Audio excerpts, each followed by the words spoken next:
This episode of Neighbors is brought to you by Yazoo Brewing Company, a Southern original since 2003. They have an amazing winter Scotch ale right now, but their staples like Sly Rye Porter, Gerst, Dos Perros, and Pale Ale are good any time of year. Yazoo is a proud supporter of neighbors getting together, sharing stories over a pint.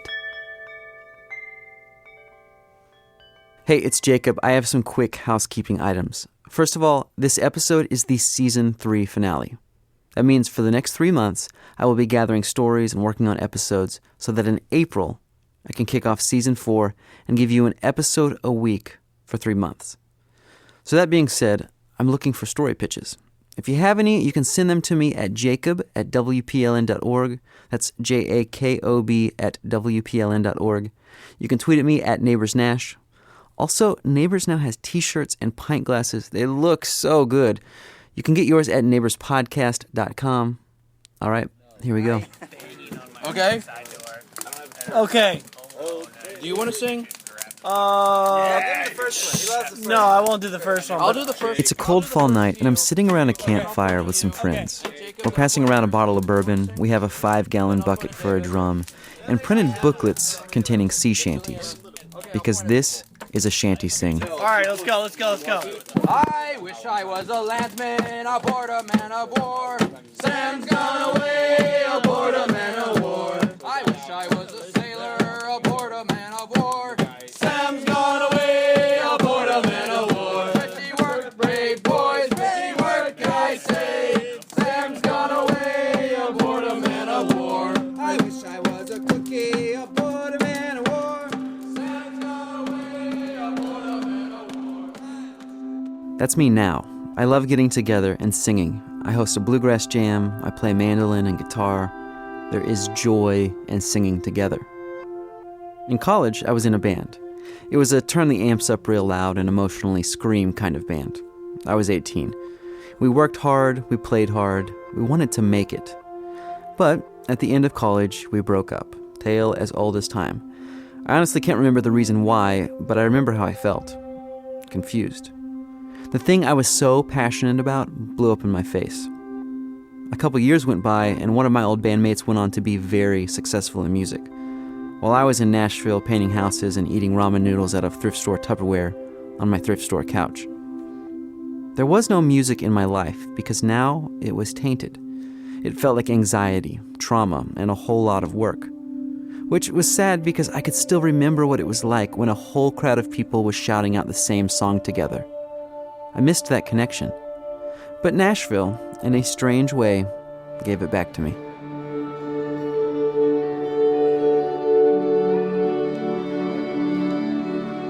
I'm Jacob Lewis, and from Nashville Public Radio, you're listening to Neighbors, a show about what connects us.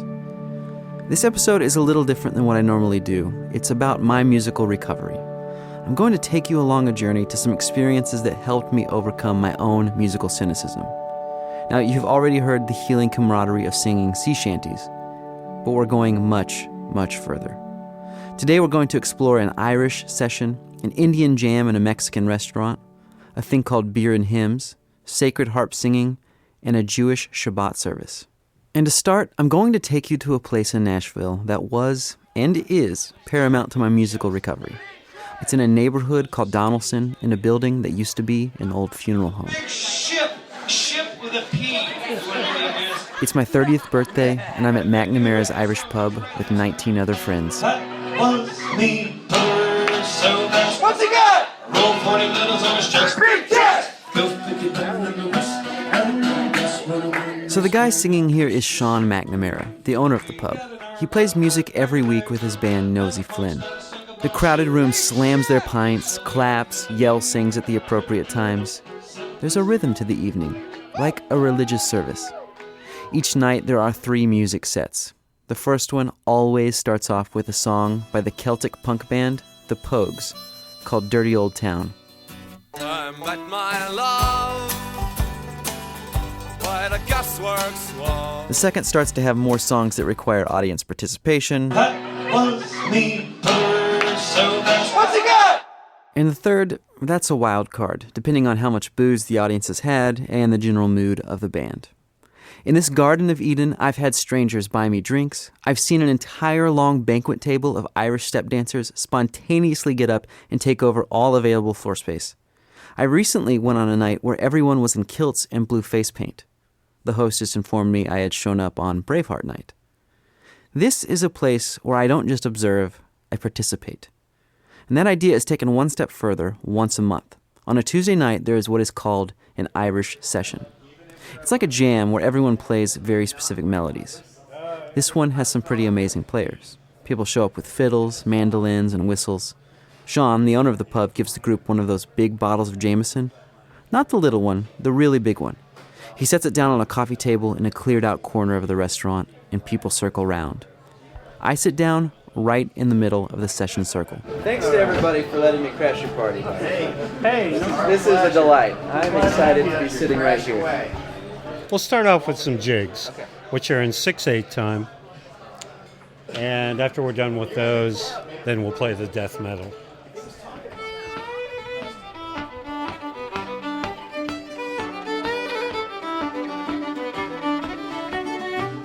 This is Bill Verdier leading the session on the fiddle.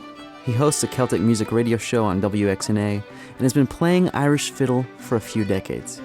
He says that there are 3 main Irish tune types: a jig, which you are hearing now in 6/8 time,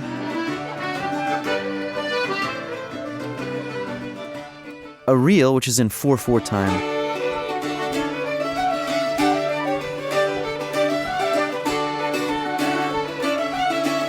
and a hornpipe, which is also in 4/4 but has a syncopated rhythm and emphasizes the first and third beat.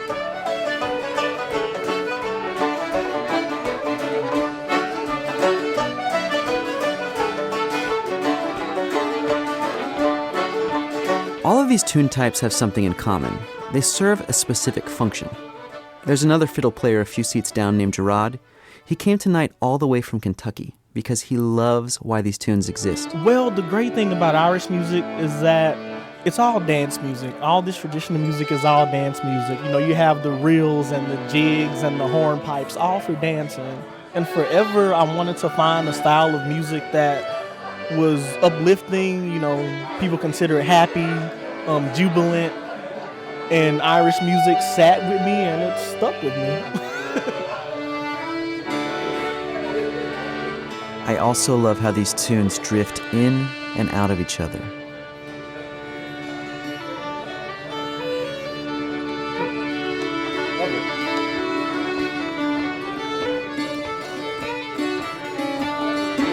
In such a traditional form of music, there seems to be no concern about being original, which is different than my experience in a band.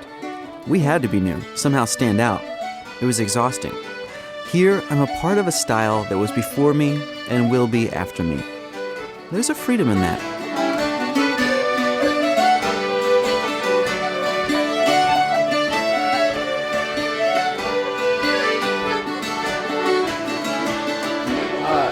Could you hand me a little glass? If I'm here. You might as well get into the spirit there. As long as I'm working, you know. That's right. Only when you're working. Thank you. Another part of my musical background is wrapped up in religion. I grew up playing music in church. In high school, it was an emotional experience for me, and I felt the freedom to express myself through the music. But after high school, I started to feel disingenuous about the music I was making in church. Like it was a performance and not an authentic expression of my soul. Like I was working a crowd in the name of Jesus. This is my story. Now, I still have faith, go to church, but when I'm there, certain songs and certain actions just bring back that old, gross, disingenuous feeling. I honestly wish I was past it because I'm a pretty expressive guy, just ask my wife. So for now, instead, I look for places like the pub, where I feel free to clap, raise my hands, and just go for it. Which is a similar impulse that led Ellie Flyer to start a Shabbat sing. Shalom Aleichem, Malachei Hashare, Malachei Elyon. This is a night of eating and singing together.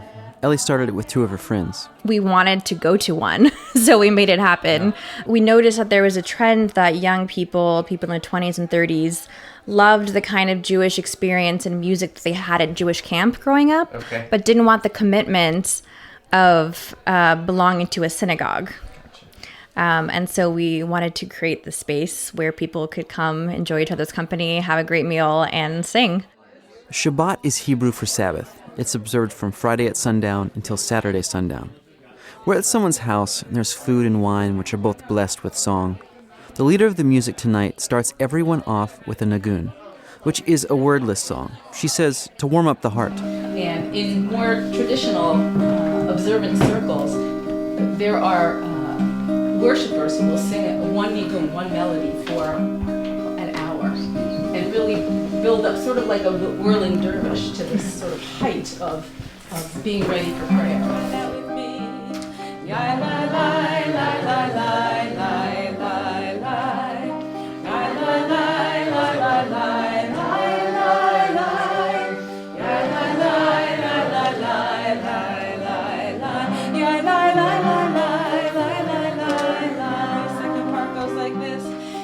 There's a basic set structure to the service, but can have a number of different songs. At one point during singing, everyone bows to the door to welcome in the Sabbath, which they refer to as a bride. These ritual forms give people space to rest after a long week, space to grieve, space for celebration, communal space. I remember a couple years ago I did a story about a family whose son died. They decided to prepare the body themselves in their own home. They built his casket, processed it to the graveyard, and dug his grave. I bring it up because often in American culture, there is not a lot of room for a community to acknowledge extreme feelings of sorrow and joy. Communities with tradition provide well-worn grooves of the human experience to slide into. They provide an opportunity to learn how to celebrate, learn how to lament, and do so together, following those who have gone before us. Here's another one of the founders of the Shabbat Sing, Sarah Modis.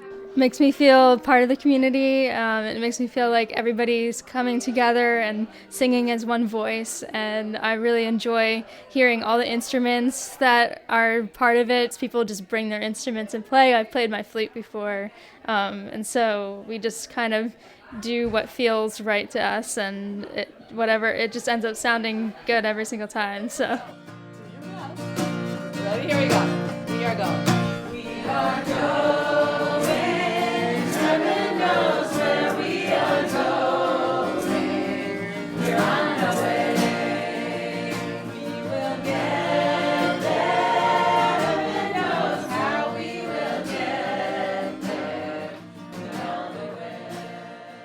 I was really surprised by what I found at this next place. One thing I remember about being in a band was the power, like having a turned-up PA with a little reverb on the voice, so every noise I made had a longer effect. My guitar echoed out into the room, the kick drum and bass were behind me, supporting me. It was a powerful feeling. But I couldn't believe that power could be created using only human voices.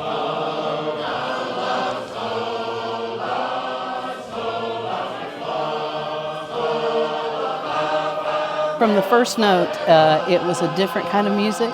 It struck a chord in my heart, and it just kept vibrating and getting louder and louder till I couldn't hear anything else.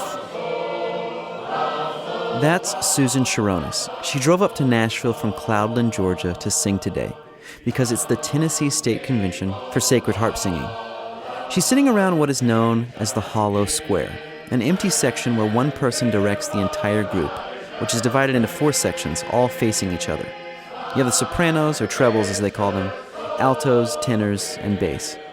They sing out fas, sos, and las, and the occasional mi. Someone will start the song with a pitch, and it begins. The seating arrangement doesn't even take into consideration an audience. It's a style of music where everyone is an assumed participant. And in that configuration, you feel like you're just swimming in noise. In fact, it's so loud that most of my recordings distorted. So to give you another example, here's the Alabama Sacred Harp Singers singing the song numbered 186.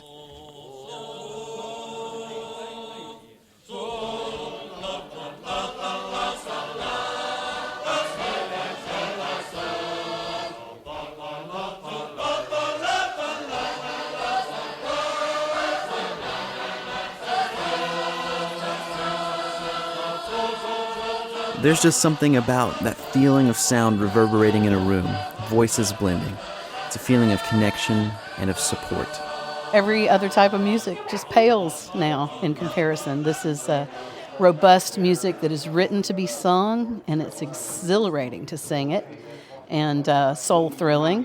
And not only is the music wonderful and uplifting, but the friendships that you form around the Hollow Square are supreme. They are. It's wonderful to connect with people from all walks of life, all types of people. We bring nothing to the square that might divide us. So when we're around that square, we're not our political party or our church denomination. We're altos, tenors, trebles, and basses, and we're there to work together and to sing.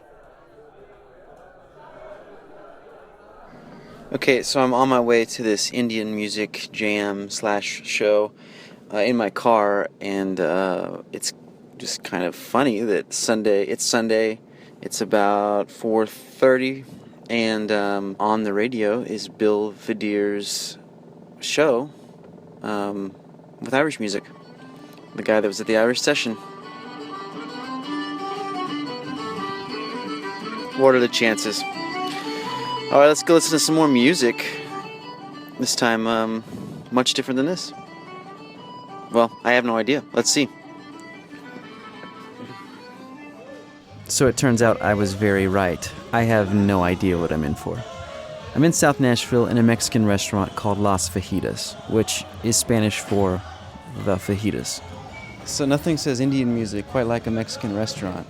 Why here? So a couple of points actually. So we are kind of a multicultural band who started this off. So I'm an Indian. Our drummer Billy is Puerto Rican, Mexican, and the guitarist Kazan is an American. This is Adarsh Bhushan. He chose this place because it's a family-friendly venue where kids could run around. Because he wants this thing to be welcoming for the entire international community in Nashville. His multicultural band is called Strange Curry, and this event they're hosting is called Taal, Taal. Which literally means beat. It's a Hindi word for beat. Adarsh has this night split into two parts. The first is where he lets different people in the Indian and international communities in Nashville have an opportunity to play their music on stage. I've never performed with a band before in Nashville specifically because you don't get that much opportunity to play with band over here because that's a shortage for the Indian community. There's an episode of Simpsons on the TV next to the bar, and Letta, who you just heard, gets on stage.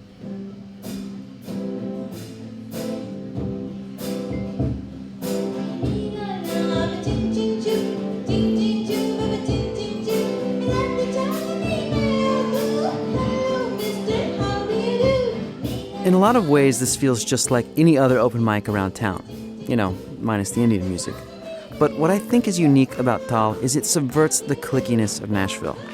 I learned that it's hard for the international community to get in on the music scene, so Adarsh is creating a space for people to share their talent. He works with people like Letta to give performing a try and see what it's like. So that they can start off in a comfortable environment, and God forbid if somebody gets enough confidence and boost and they go on doing great stuff, I'm all onto it. Why just keep it between Indians, right? I mean, just let it be out, right? The next guy to get up is a guy named Paul.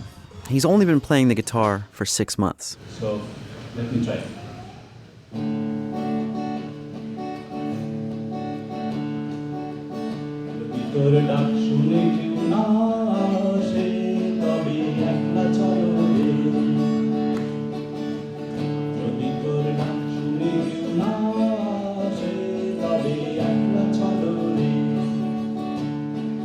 Adarsh recognizing a need and creating space for it, I think will have some really amazing consequences.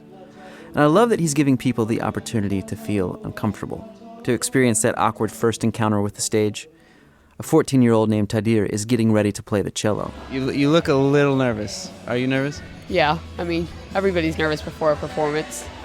Come on, guys. Give him a hand.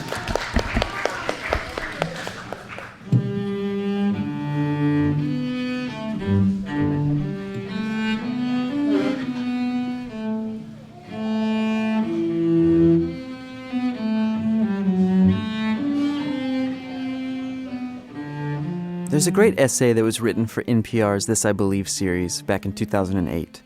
It's by Brian Eno. He's a world-famous ambient musician who's produced artists like the Talking Heads, David Bowie, U2.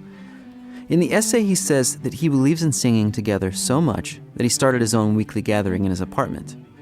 He goes on to say, and I quote, "There are what I would call civilizational benefits. When you sing with a group of people, you learn how to subsume yourself into a group consciousness because a cappella singing is all about the immersion of the self into the community. That's one of the great feelings, to stop being me for a little while and to become us. That way lies empathy, the great social virtue." Okay, so we just have one last stop real quick. We're going to Mercy Lounge in Nashville. There are about 500 people there. It's a big venue in town, and there is a bagpipe being played.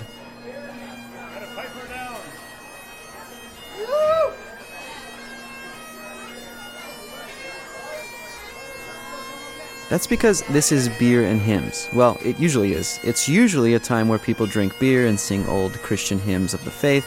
This is something I think Garrison Keillor would be really into. But tonight, it's beer and carols.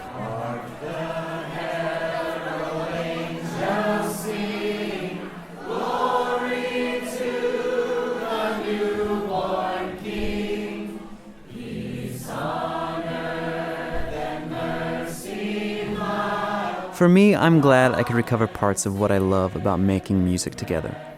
And I love seeing how new elements of my passion emerge, like sound production, storytelling, sea shanties. I did not see that one coming. And it's great to know that I'm not the only one who loves to get together and just sing. Happy holidays, everyone.